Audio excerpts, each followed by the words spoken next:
Bien, entonces quiero hablar un poco sobre este concepto que se llama función de autocorrelación. Y la función de autocorrelación en términos analíticos se expresaría con esta ecuación. Eh, si ustedes miran, la ecuación lo que trata de responder es una pregunta que tal vez tendríamos seguramente sobre la información que se modela como series de tiempo. Trata de responder por una parte cuánto se parecen las desviaciones respecto de la media. Todos son desviaciones respecto de la media, observen. Entonces, uno de los supuestos principal, o probablemente el principal supuesto que está inmerso en esta ecuación, es que la media es constante, ¿sí? ¿Y por qué estoy diciendo que la media es constante? Porque si no, no se podría hacer esta expresión. La media es mu y la mu es la misma para todos los escenarios. Bien, pero ¿a qué me refiero con todos los escenarios? Bueno, me estoy refiriendo a una situación en la que estamos en el mundo de los procesos estacionarios, entonces vamos a asumir que en todo momento la serie, si yo la graficara, se vería como un proceso más o menos así, en todo momento, centrado alrededor de una media, de una recta que cursaría por acá, y esta media sería mi. Y sería la media la misma para todos. Entonces, lo que dice la función de autocorrelación es qué tanto se parecen las desviaciones respecto de la media en un momento t de respecto de un momento t más tau. Y ese tau puede ser positivo o negativo. Simplemente lo que estamos tratando de hacer es cuánta correlación existe entre estos dos vectores. Eso es lo que al final de cuentas estoy modelando. Si ustedes observan, aquí arriba de la ecuación, aquí tengo desviaciones de x menos mu. Y aquí tengo desviaciones de x más t menos mu.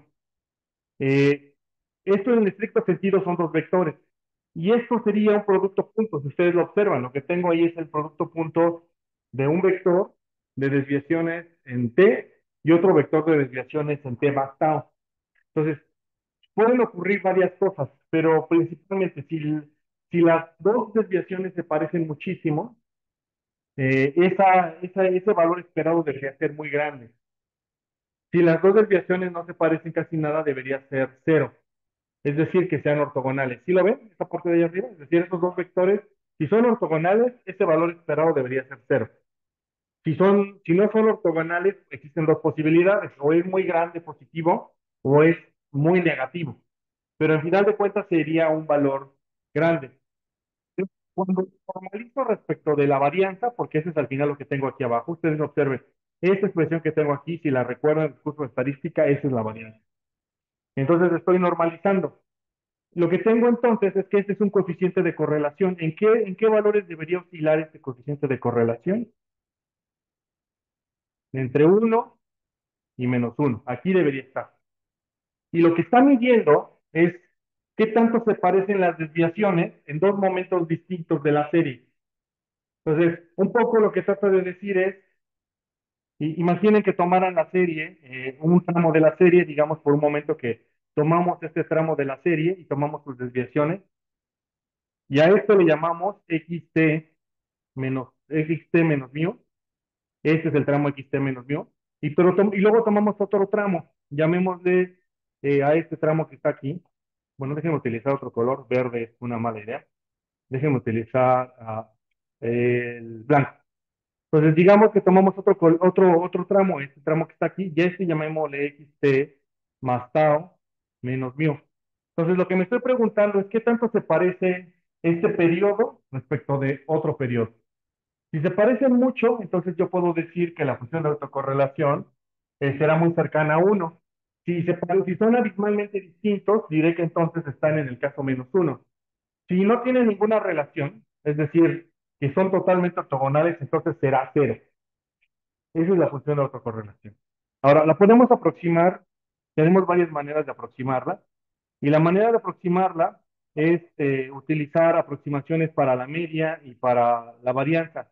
Entonces, en general, la media la voy a aproximar como un promedio convencional, la suma de todos los valores de la serie hasta el momento t, divididos entre el total de observaciones en la muestra. Luego la varianza la voy a aproximar como las desviaciones respecto de la media muestral, y esa le llamaré gamma en cero y sigma cuadrada. Entonces, y luego entonces la correlación simplemente será esta expresión que tengo aquí abajo. A final de cuentas, entonces ya todo, entonces sí puedo construir un indicador de la función de autocorrelación, que sería esta. Se llama autocorrelación porque es una comparación de las desviaciones de la serie respecto de las mismas desviaciones de la serie, pero en otro momento. El auto se refiere a que es de la misma serie. Eh, Tiene la misma idea de una función de correlación, eh, de la misma manera que interpretamos en estadística una función de correlación, lo haremos aquí. Ustedes en estadística, por ejemplo, lo que solían hacer era comparar vectores de información y se preguntaban, por ejemplo, cuál era la correlación eh, de una forma muy sencilla de esta manera, ¿no? Por ejemplo, imagínense que tuvieran dos variables, se preguntaban cuál era la correlación de la edad de las personas con, por ejemplo, su educación, ¿no? Eso es lo que se pregunta. Y entonces en realidad lo que están midiendo es qué tanto se parecen los dos vectores. Luego, geométricamente, es como preguntarse si el vector de la edad se ve como esto y el vector de la educación se ve como esto. El ángulo que se forma aquí es la correlación. Entonces, lo que me estoy yo diciendo en este caso es, ahora asuman que sustituyen edad y educación por la serie en un tramo respecto de la serie en otro momento. Lo que están diciendo es que tanto se parece la serie. ¿Vale? Es exactamente la misma idea geométrica. Aquí no cambia en absoluto esa idea. Lo que vamos a hacer es entonces plantear una hipótesis y diremos que en general lo primero que pensaremos es, ¿existe información para decir que la correlación sea cero o alternativamente que sea distinto de cero? Si la correlación es cero, entonces quiere decir que la serie, eh, es decir, que la información de la serie en un momento no está correlacionada con información en otro momento. ¿Eso a qué se parece muchísimo? Al ruido blanco, ¿no? Que era lo que decíamos, que el ruido blanco es un caso en el cual una serie en particular que la información de periodos distintos al periodo que estemos observando, la correlación es cero. Entonces, lo que estaríamos tratando de probar es eso, es si esta expresión tiende a ser una correlación muy cercana a ser un ruido blanco. Bien, entonces, vayamos, bueno, nada más antes de en el futuro, entonces, a este tipo de preguntas, para tratar de responder esta hipótesis, le vamos a decir pruebas de diagnóstico. ¿Y por qué les decimos pruebas de diagnóstico? Porque lo que tratamos de probar es si los supuestos del modelo se cumplen. Ese es un supuesto. El supuesto es que la correlación es cero. Si no se cumple, bueno, entonces diremos que hay una violación del supuesto. Es lo mismo que ustedes hacían cuando hacían regresión, cuando tomaron su curso de introducción a la econometría, seguramente tenían una prueba de diagnóstico para saber si había multicolinealidad o autocorrelación, y entonces decían, si no pasa la prueba, entonces no se cumple el supuesto, entonces hay indicios para decir que todo el modelo lineal clásico no se sostiene en esos datos, ¿no? Entonces es igual aquí, le tomaremos una serie, evaluaremos si cumple con esta función de autocorrelación, y si no lo cumple, entonces diremos que hay suficientes indicios para decir que esta serie no es estacionaria en este momento, y por lo tanto, no se cumpliría ninguno de los supuestos de lo que en adelante digamos. Esa es una primera aproximación, todavía bastante empírica. Voy a hacer todavía, ni siquiera empírica, quiero llamarlo todavía bastante informal. Voy a hacer una prueba más adelante que le voy a llamar prueba de raíces unitarias, que eso sí le va a dar mucha formalidad ya a la pregunta de, ¿esto es estacionario o no es estacionario? Bien, entonces vayamos a R. En R quiero que trabajemos en GitHub. Entonces voy a GitHub. En GitHub vamos a trabajar con el repositorio de la clase, déjenme ya no me acuerdo, denme un segundo. Vamos a trabajar con clase 3. Entonces, clase 3, por favor. Entonces, en clase 3, descarguen, por favor, el archivo RMD y descarguen la tabla de datos que se llama base transporte. Son los dos archivos que vamos a necesitar. Si ya, digamos, si tienen clonado el repositorio, bueno, solo tomen de ahí el archivo, pero si no, entonces descarguen el XLS y el archivo RMD de esta carpeta.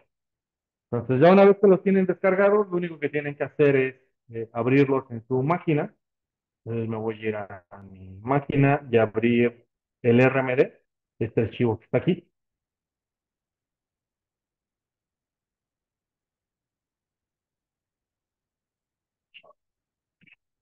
Y esta es la clase de autocorrelación, ¿vale? Bien, hasta aquí, ¿dudas, comentarios, quejas, sugerencias, congojas, traumas?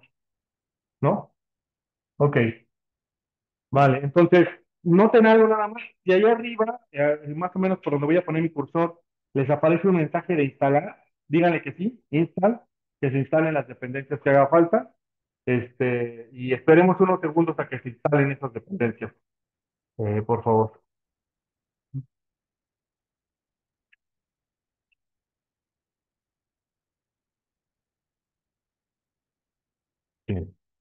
Bien. ¿Problemas hasta este momento? ¿Todo bien? ¿Sí? Ok. Bien, entonces lo único que voy a hacer es ejecutar estas bibliotecas que voy a necesitar hoy. ggplot2 para graficar, dplyr para manipular datos, readxl para importar un archivo desde Excel. Es todo lo que voy a necesitar en esta sesión. Entonces vamos a importar datos y voy a trabajar con datos de transporte. Mis datos de transporte son los siguientes. Voy a trabajar con el número de pasajeros transportados en vuelos de salida, en vuelos nacionales y en vuelos internacionales, el número de vuelos, que es equivalente al número de operaciones en salidas y en salidas en ambos casos, tanto en vuelos nacionales como internacionales, y el número de pasajeros transportados en el metro, en el sistema de la Ciudad de México, ¿vale? Entonces son mis series con... Me gusta utilizar estas series porque no son series que utilizaríamos como economistas, seguramente utilizaríamos PIB y la inversión y ya ahí se nos acabó la imaginación a veces.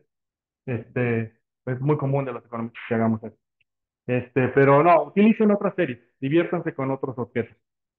Bien, entonces la base de la información es el INEGI y listo. Entonces vamos a importar la tabla de datos. Entonces para importar la tabla de datos le digo el nombre del archivo y luego le digo la hoja de donde estoy extrayendo los datos. Ustedes, si pueden abrir el Excel, noten que el Excel tiene la hoja, se llama de esa manera.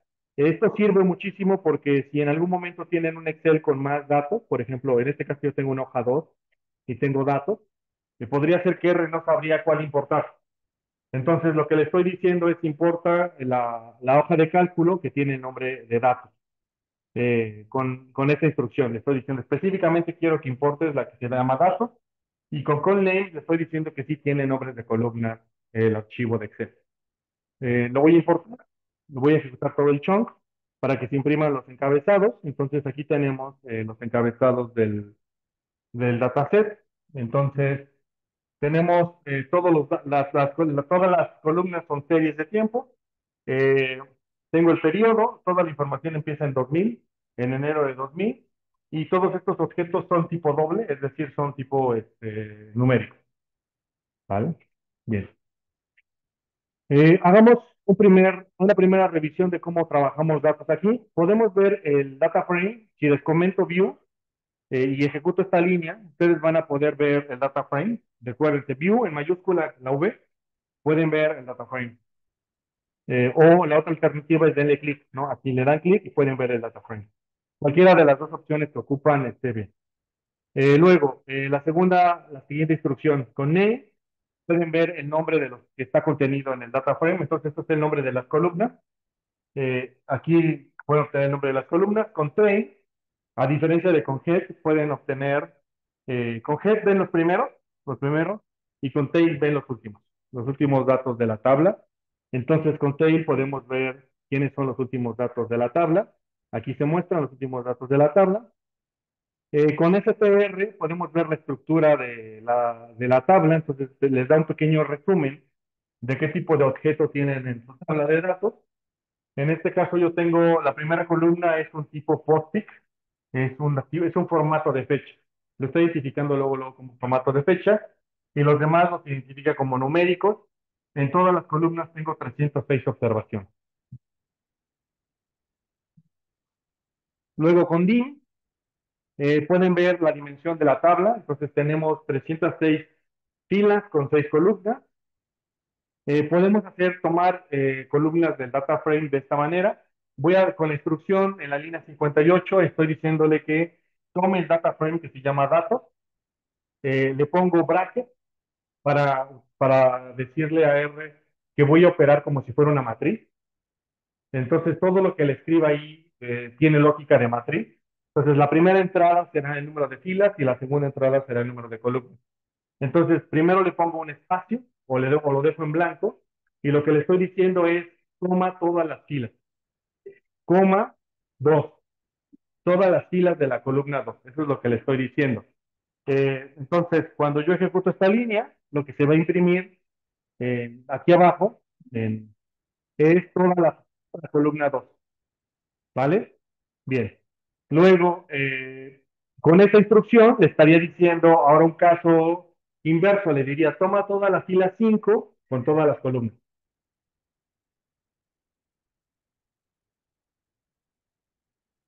Toda la fila 5 con todas las columnas. Aquí están, ¿no? En la fila 5. Luego, con esta instrucción, ahora ya sabría qué está haciendo, ¿no? ¿Qué está haciendo ahí? ¿Qué va a hacer R en la línea 62?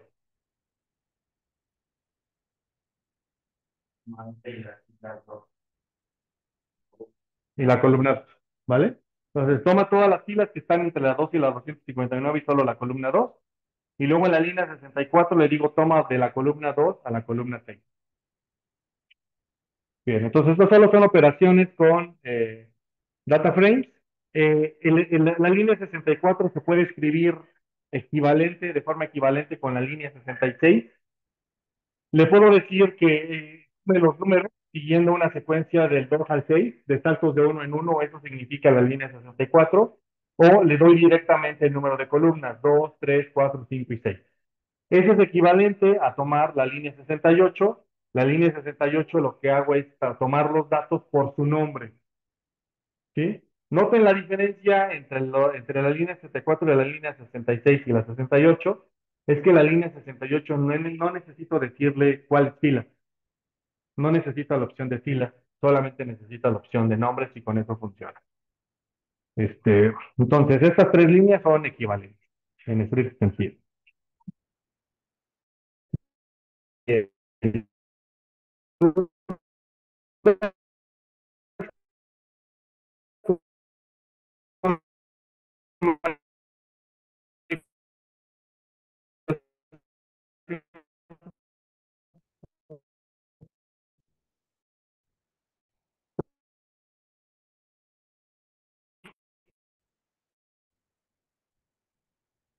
Ok, va. Primer cuartil, la mediana, media, tercer cuartil. Luego, puedo guardar ese resumen en un objeto, como lo voy a poner ahí.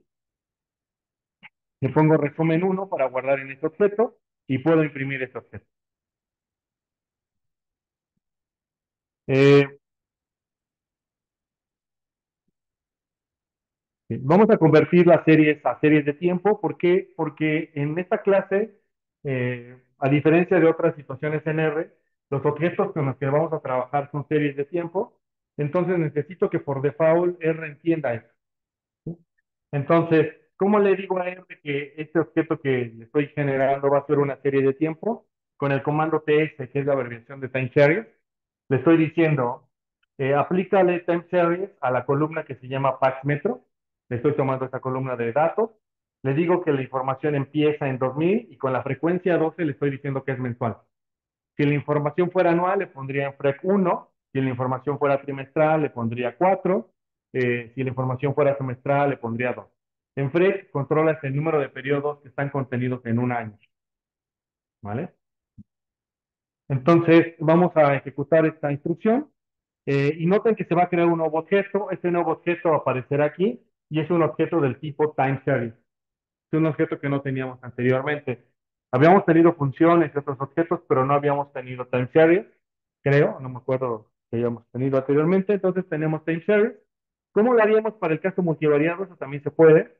Bueno, podemos tomar varias columnas de una sola vez, es decir, tomo todas estas columnas y le voy a decir a R que todas estas columnas son en sí mismo una serie multivariante.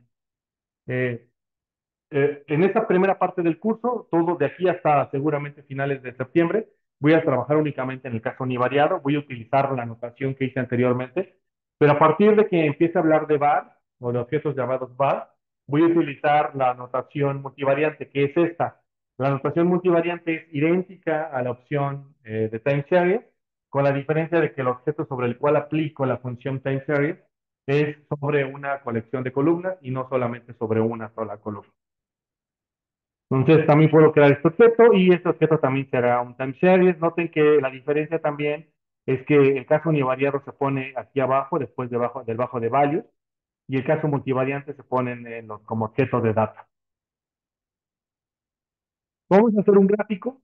La ventaja de guardar toda la información como time series es que podemos tomar el objeto que se llama path metro, que es un objeto de time series. Voy a tomar este objeto directamente y lo voy a graficar. Y le voy a decir plot. Podría yo simplemente escribir plot sin más información. Por ejemplo, podría hacer esto. Simplemente poner este así y escribir solamente la instrucción plot. Y con eso funcionaría, porque tiene toda la información para hacer el plot. Como es un objeto que es una serie de tiempo, entonces no necesito decirle quién está en el eje X, porque R ya interpreta que es una serie de tiempo, entonces ya sabe quién va en el eje X. En el eje X va la definición de tiempo y en el eje Y va el valor de la serie. Entonces, por default, se imprime bajo esta lógica, no necesita más información para imprimirse como un gráfico, más que solamente la implementación de un plot. Recuerden, si lo hubieran hecho con datos que, por ejemplo, que no son definidos como serie de tiempo, muy probablemente el gráfico que nos hubiera propuesto sería un scatter plot o una gráfica con puntos. ¿Sí? Pero este es un time series, entonces R lo reconoce como tal y por eso cuando le digo grafícalo, lo grafica como una serie de tiempo. Bien, pero vamos a ponerle un poco más de cosas para hacerlo más bonito, ¿no? Entonces, primero voy a poner que la línea va a ser de color azul, luego le voy a decir que en el eje X ponga tiempo, en el eje, el tipo de gráfico es una línea, el ancho de la línea será de 2, entonces será una línea un poco gruesa para que se note significativamente. En el eje Y voy a poner la leyenda millones de pasajeros de personas. Y en el título del gráfico le voy a poner pasajeros transportados en el metro de la Ciudad de México entre enero del 2000 bueno, aquí está mal porque esto es junio del 2025 ya, de hecho, esto ya es junio.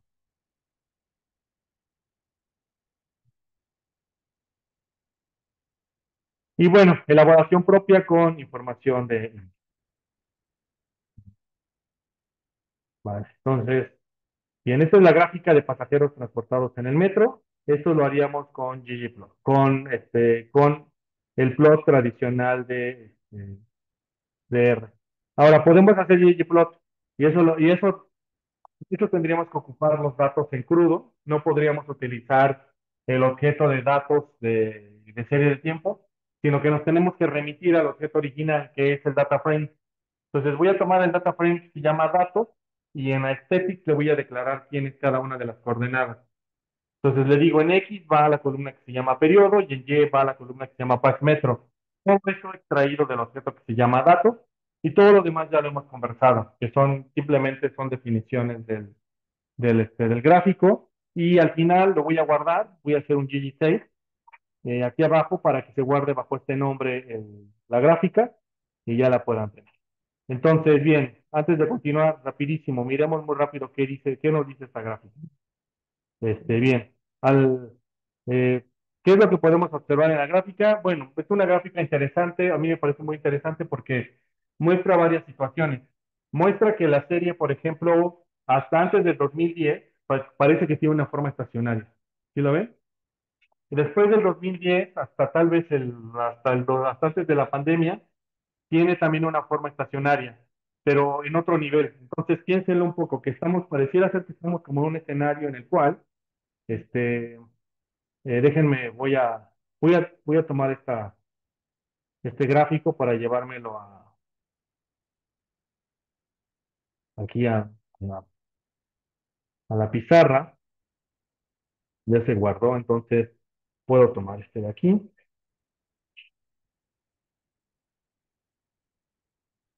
Entonces, aquí está el gráfico que vimos en él, ¿no? Entonces, ¿cuál es alguna de las cosas que estamos notando? Es que probablemente sí parece una serie estacionaria, pero parecería que la serie tiene una media en este punto y una segunda media en este otro punto, ¿sí? Entonces son dos momentos distintos. Eso tiene un problema. Eso quiere decir que si yo quisiera modelar esta serie con lo que vamos a aprender en esta primera parte del curso, tal vez no podría, porque la media no es constante. La media cambió después de un periodo. Después del 2000, que será tal vez 2011, cambió. ¿Qué es lo que ocurrió? Porque un sistema de transporte, donde un sistema de transporte es básicamente la conexión de personas, y un sistema de transporte también tiene una lógica de saturación. Es decir, si tienes 10 camiones, solo puedes transportar probablemente 400 personas, porque, bueno, sí, porque asumes que caben 40 personas en el camión, entonces no puedes sobrepasarlo, salvo que vivas en la ciudad y entonces se te trepan, o en la India, que estuve en el techo, pero fuera de eso, en realidad los sistemas de transporte tienen una lógica de saturación. Entonces, ¿qué pasó para que el sistema cambiara de poder transportar alrededor de poquito menos de 100 millones de pasajeros al mes a un poquito más de tal vez 120 millones de pasajeros? ¿Por qué hay una diferencia en esos dos niveles? Lo único que puede explicarlo es que o hay más vagones o hay otra línea de transporte, ¿no? Entonces, lo que ocurrió fue que apareció la línea 2. Entonces, la línea 12 de transporte le agrega más o menos, ahí podríamos ver incluso, podríamos hacer una prueba de hipótesis, así tal cual, podrían agarrar ustedes students y podrían ver que el promedio de pasajeros transportados antes de la línea 12 y después de la línea 12 es diferente, ¿sí? Podrían probar esa prueba de hipótesis, muy sencillo con una TED Students y mucho tema, y ver que en efecto le está aportando más o menos unos ¿qué será? Como unos 30 millones de pasajeros, tal vez solamente esa línea, ¿no? En promedio, ¿no? Bien, pero también podemos ver otros objetos, ¿no? Como qué cosas. Eh, um, Aquí pareciera ser, ustedes observan, como en la mitad, hay como un crecimiento, como que parecía que la línea estaba agarrando, dirían en mi, dirían en mis tiempos, como que agarraba vuelo y luego se detuvo. ¿Sí lo ven? Como que empezaba a crecer. ¿Qué pasó ahí? ¿Alguien sabe? Fue cuando a nuestro flamante secretario de Educación se le tuvieron que cerrarle a Mario Delgado, se le cerraron la línea 12 porque compró los trenes equivocados para los rieles. ¿Sí? ¿No sabían eso? No, tampoco. Ya habían comprado los trenes, ya habían comprado los rieles, ni modo, tuvieron que adaptarlos.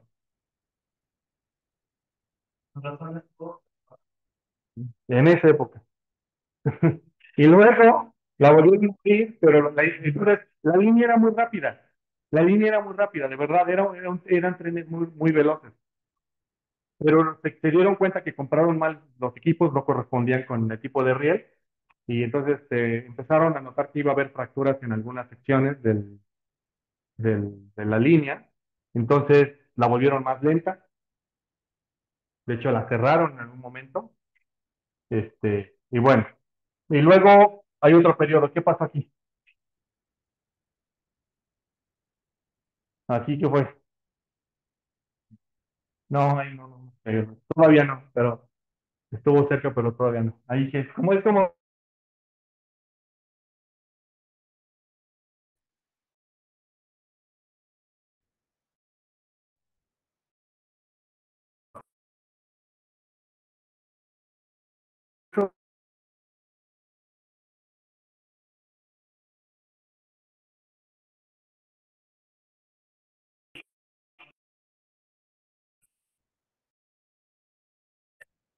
septiembre,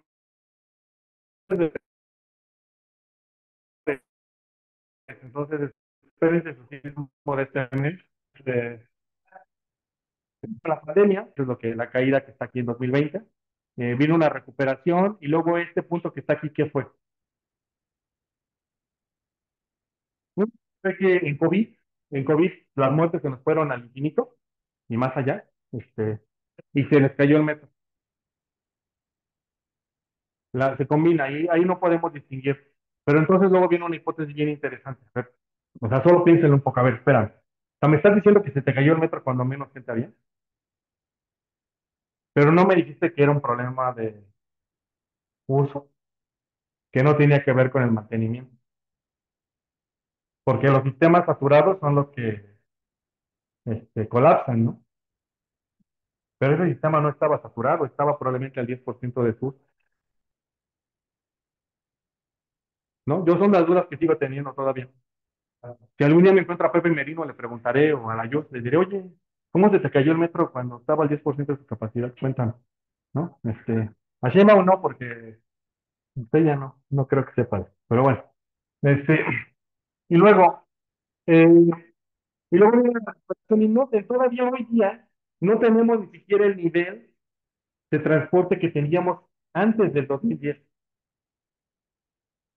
Pues así estamos en una situación bien grave en la Ciudad de México. Si yo fuera gobernante de la Ciudad de México, de verdad es que yo estaría pensando qué estoy haciendo mal. O sea, el transporte más eficiente de tu ciudad no lo puedes llevar a niveles pre-2010, sí tienes un tema, ¿no?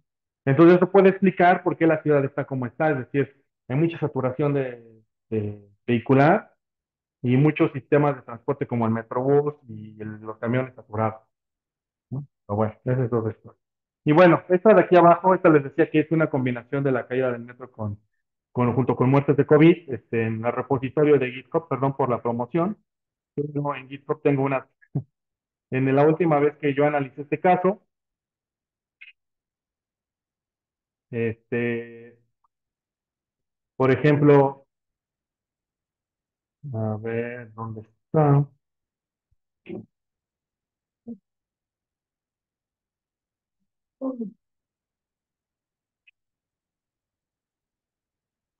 Bien. Este Jupyter Notebook tiene unas gráficas que me gustaría mostrarles, pero que cargue ahorita.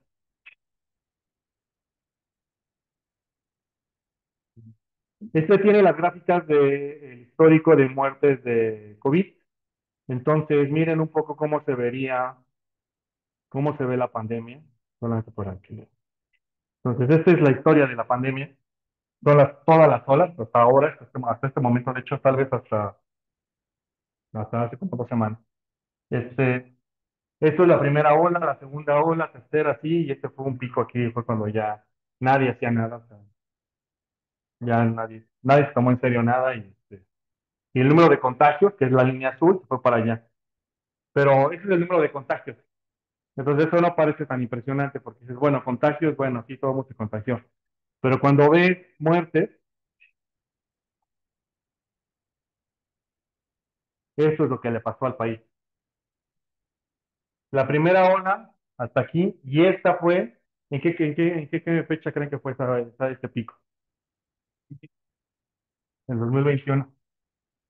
El invierno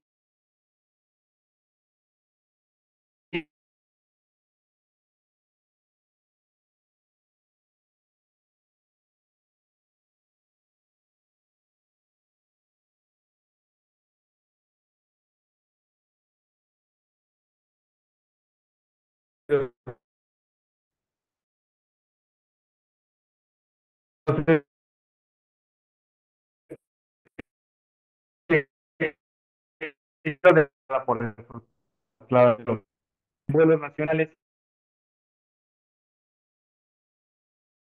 los internacionales, entonces eso no parece.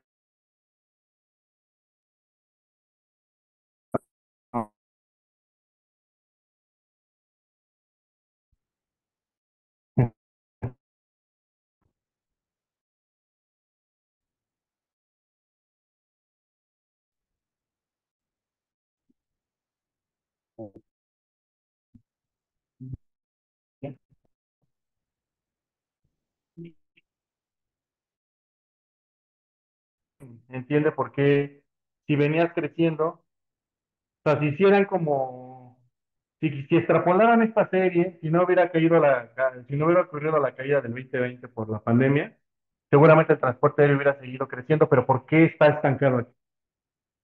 ¿Alguien sabe? ¿Alguien tiene una idea de por qué? ¿Sí lo ven? ¿Cómo está estancado, eh? O sea, como que creció, pero ya no ha podido crecer. ¿A qué?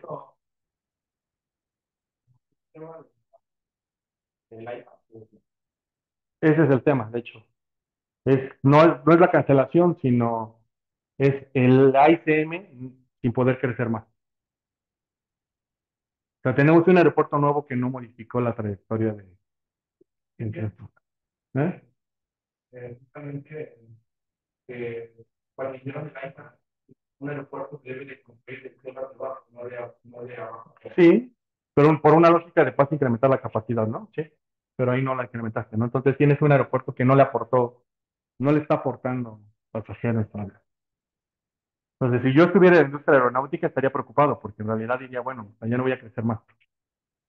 La única forma que tienes que crecer ahí es aviones más grandes, tal vez. Bien. Bueno, aquí les dejo un ejercicio para que completen. Y aquí les dejo una tabla que para que calculemos algunas estadísticas descriptivas. Entonces, ¿cómo voy a generar esta tabla? Lo primero que voy a hacer es crear un data frame vacío. Entonces, tomo la función data frame y le digo, convierte en matriz los siguientes textos. Estos textos son media, varianza, entonces voy a rellenar después con una columna adicional esos valores. Pero la primera columna es porque, ¿cómo sé que es una columna? Porque le estoy diciendo que el número de renglones son 10 y el número de columnas es una, ¿no? Entonces, por eso sé que es una columna. Entonces, es una columna que se va a volver un data frame que se llama tabla Pax Metro. Entonces, en esta parte del código, lo único que estoy haciendo es crear esa tabla que está aquí. Entonces, si ustedes lo observan, simplemente tiene los textos. Déjenme ver. Y ya una vez que tenemos los textos, lo único que voy a hacer ahora es cambiarle el nombre. Entonces, actualmente el nombre de la tabla, si ustedes observan, tiene un nombre larguísimo, porque por default carga el nombre de todos los textos. Lo voy a cambiar por esta palabra, que es estadística, y voy a imprimir el cuadro otra vez y el cuadro se vería así. Entonces, en este momento es una columna que dice estadística como título y son puros textos. Ahora voy a agregar una columna que le voy a decir valor y voy a importar puros ceros y la voy a rellenar esa columna con esas estadísticas de una serie. Entonces, voy a calcular la media de los pasajeros transportados en el metro y la voy a poner en la posición. ¿En qué posición de la tabla? En la fila uno, columna 2. Luego en la fila 2, columna 2, voy a poner la varianza y luego voy a continuar así para los demás estadísticos. Entonces voy a hacer operaciones, operar ese data frame como si fuera una matriz para ir colocando en la segunda columna, noten que esa es la constante, la segunda entrada es 2 para todos los casos porque estoy poniendo en la segunda columna y estoy variando la fila y voy colocando ciertas métricas, la media, la varianza, la covarianza y la covarianza bajo diferentes escenarios, porque lo que quiero hacer aquí es generar una función de autocorrelación. Entonces calculo la varianza, luego la covarianza y luego hago una división de la covarianza entre la varianza para generar la función de autocorrelación y de tal manera que llego a esta tabla. Entonces, por ejemplo, la autocorrelación, este punto 89 lo que significa es que si yo tomara la serie y la comparara con la misma serie, pero un periodo atrás, diría que se parece muchísimo. Punto 89, casi 90. Sí, se parece muchísimo. Luego, conforme voy a 2 es punto 86, y luego a 3, punto 81. ¿Eso qué significa? Significa que probablemente conforme va pasando el tiempo, la serie se va pareciendo menos, ¿no? Es un poco lo que al final significa. Bien. Ok. Eso para automatizarlo tendríamos que usar una función que se llama función de autocorrelación, que es esta que está aquí. ACF es la abreviación, Autocorrelation Function. Entonces, lo único que necesito es un objeto que sea una serie de tiempo, que en este caso es Pax Metro. Le voy a decir que compare 150 periodos hacia atrás. Entonces va a empezar con un periodo, dos periodos, así hasta 150. Y quiero que me muestre los rezagos en el eje X. Entonces, noten cómo es que se va perdiendo esa similitud. Entonces, conforme van avanzando, estos que están aquí en el eje X son en unidades de 10. Entonces, el 2 es 20, el 4 es 40, el 6 es 60 y así sucesivamente. Entonces, noten que durante los primeros 20 periodos la serie se parece mucho y va perdiendo similitud hasta un punto que por ahí del rezago casi el 30 y tantos, 35 tal vez, hasta 35 periodos atrás ya no se parece Estas bandas, las bandas azules, es donde la hipótesis nula indicaría que la autocorrelación es cero, ¿sí? Entonces, eso diría que la serie no se parece en estos tramos, pero luego se parece, pero se parece de forma inversa, ¿no? O sea, pierde similitud, pero la similitud. No es que pierda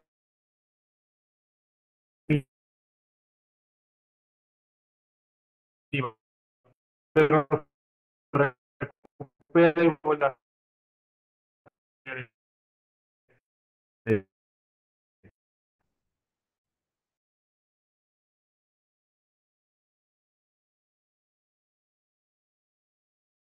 ser, vuelve a ser no significativa. Esto da pie a una idea, podría la serie, que rueda el fenómeno por información pasada.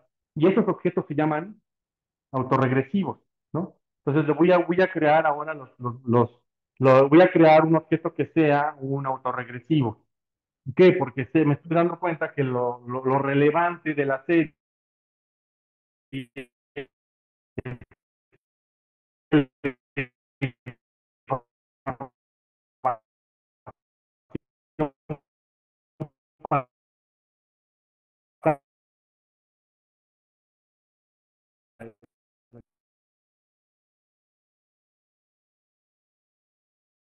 parece ser que se parece muchísimo. Bien, entonces aquí está el estadística de lo que son los procesos autorregresivos. Entonces, la idea de los procesos autorregresivos es identificar que el principal problema no el principal problema, perdón, la principal característica que tienen las variables que estamos analizando es que la información pasada es la que mejor explica el fenómeno. Entonces, voy a hablar de procesos estacionarios univariados y de los primeros objetos que voy a hablar son de los procesos autorregresivos y voy a hablar de el primero de ellos, el más pequeño de ellos es el AR1. ¿Sí? ¿Qué es un AR1? Un AR1 es una ecuación en diferencia de primer orden estocástica. ¿Sí? Entonces, ¿cómo definiría yo un AR1? Es ecuación, o sea, si me preguntara una definición de qué es un AR, diría es una ecuación estocástica, una ecuación en diferencia estocástica.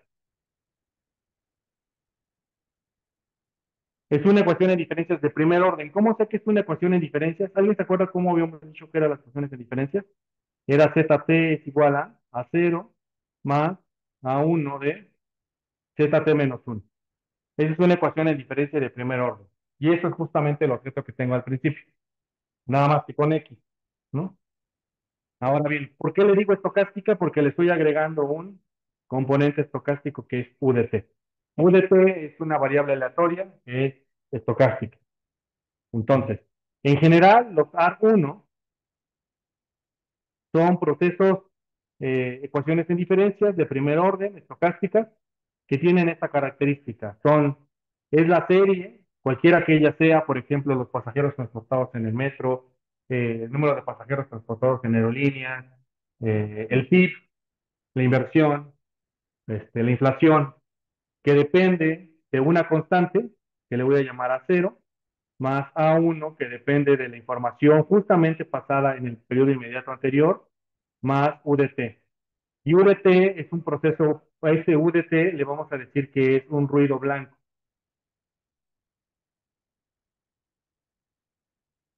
¿Qué significa ser un ruido blanco? Es un proceso puramente aleatorio, que si lo mirara yo como gráfica, lo que obtendría sería lo siguiente. Tendría aquí a UDT y debería de ver un proceso así, totalmente, que no puedo, digamos, modelar con, con ninguna ecuación, sino simplemente es un proceso que está ahí presente. Es justamente lo que les decía, ¿no? Que hace como dos clases, que esto es como el audio ambiental. Es un ruido blanco que nuestra cabeza, por evolución, aprendimos a omitir. Entonces, un poco hasta por un tema de supervivencia, nuestro cerebro sabe identificar cuando algo se sale del patrón ambiental. Un ruido abrupto, por ejemplo, puede significar que a lo mejor un automóvil se acerca, ¿no? Un ruido abrupto puede ser el grito de alguien. Entonces, ese tipo de cosas romperían la idea de ruido blanco. Pues un ruido blanco tiene varias características. Es un proceso estacionario, eso, eso es cierto, pero además de ser un proceso estacionario, tiene una característica adicional. ¿Qué significa que un proceso sea estacionario? Lo primero es que el valor esperado de U de t debería de ser una constante y en este caso es cero. Eso es lo que lo hace diferente, ¿no? Está centrado en cero. La segunda condición es que la varianza de U de t debería ser constante y en este caso lo que le vamos a pedir todavía una restricción más, que sea varianza centrada en uno. Es decir, es un proceso centrado en cero con desviación, con varianza en uno, desviación estándar uno, y que la covarianza de U de t y U de s es igual a cero, es decir, que la historia no le importa. Esa es una cosa que diferencia muchísimo a los otros procesos estacionarios. Los otros procesos estacionarios sí le permitimos que exista covarianza. En este caso no, le decimos tu covarianza es cero. Entonces, un proceso uno es esto. Una definición sería una ecuación en diferencia más un proceso puramente aleatorio, o dicho de otra manera, una ecuación en diferencia estocástica. Entonces, si es una ecuación en diferencia estocástica, entonces se puede como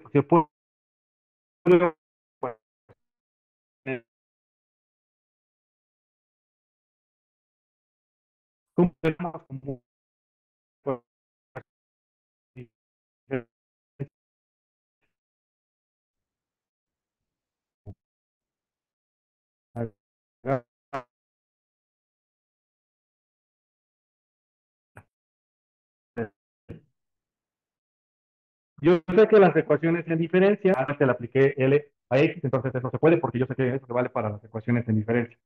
Luego, ya que le apliqué esto a la ecuación en diferencia, entonces también sé que lo puedo despejar del otro lado del signo igual y quedaría como xt menos a1 por L de xt igual a A0 más U de t.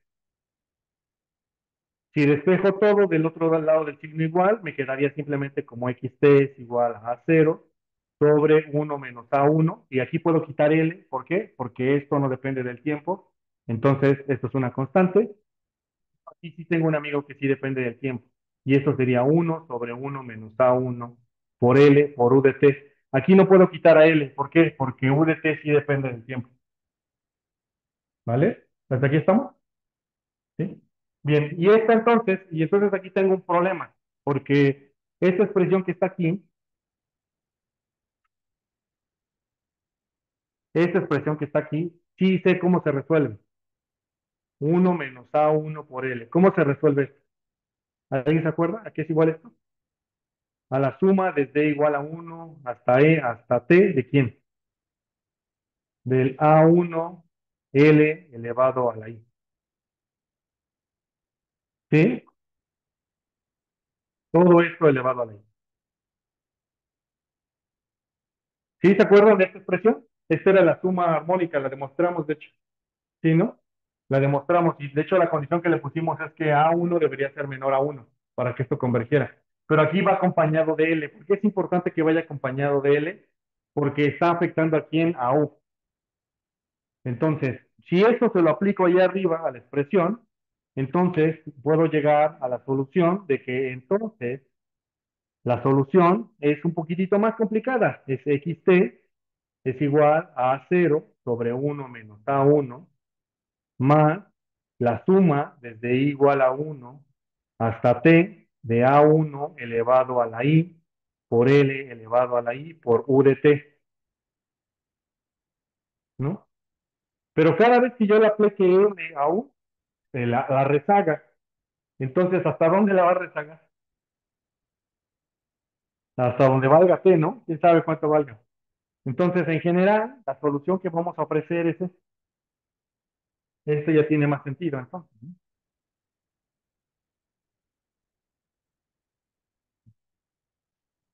Es un A1 converge a esta expresión, que es la suma desde cualquier objeto, que lo que está diciendo es, la serie va a converger a esta media, la media es justamente A0, aquí va a estar oscilando la media va a estar aquí, y las desviaciones que haya de la media solo van a deberse a los choques derivados del proceso estocástico. Pero ese proceso estocástico afectará más a la serie de tiempo mientras sea muy corto el proceso.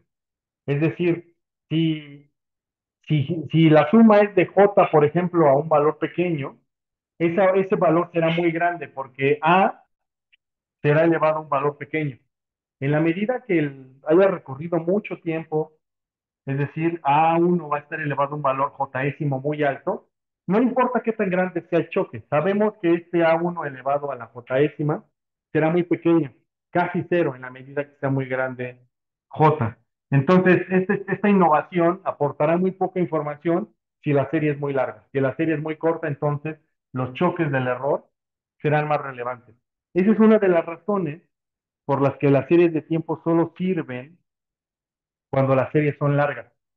Si sus series son cortas, entonces el problema que van a tener es que las innovaciones o los errores tienen más probabilidad de desviar el proceso de largo plazo de la serie, porque tienen muy poca información. Si tienen mucha información, entonces no importa qué tantos choques o qué tan grandes sean, el efecto sobre la trayectoria final será muy pequeño.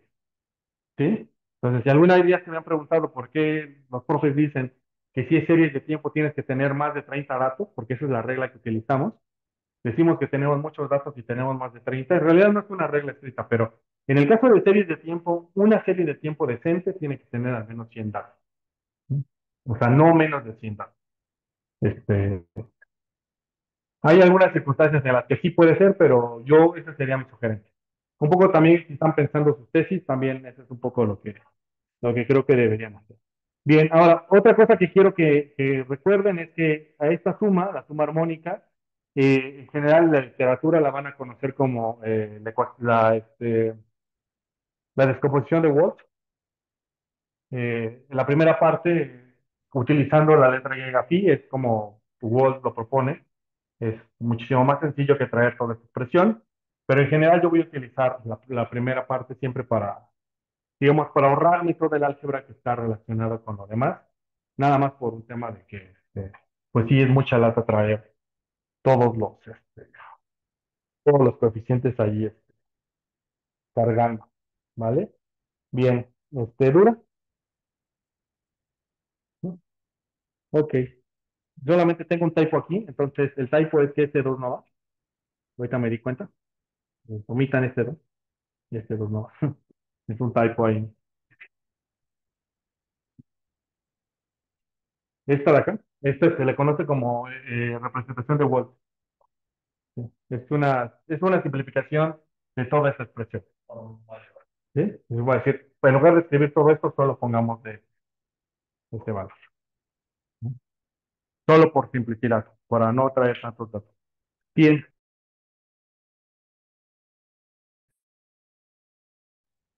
creo que aquí le voy a dejar por hoy.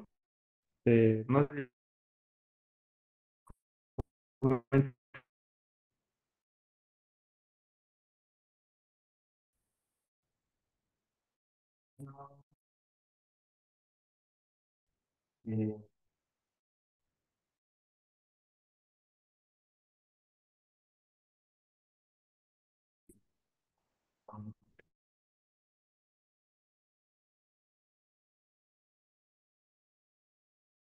primero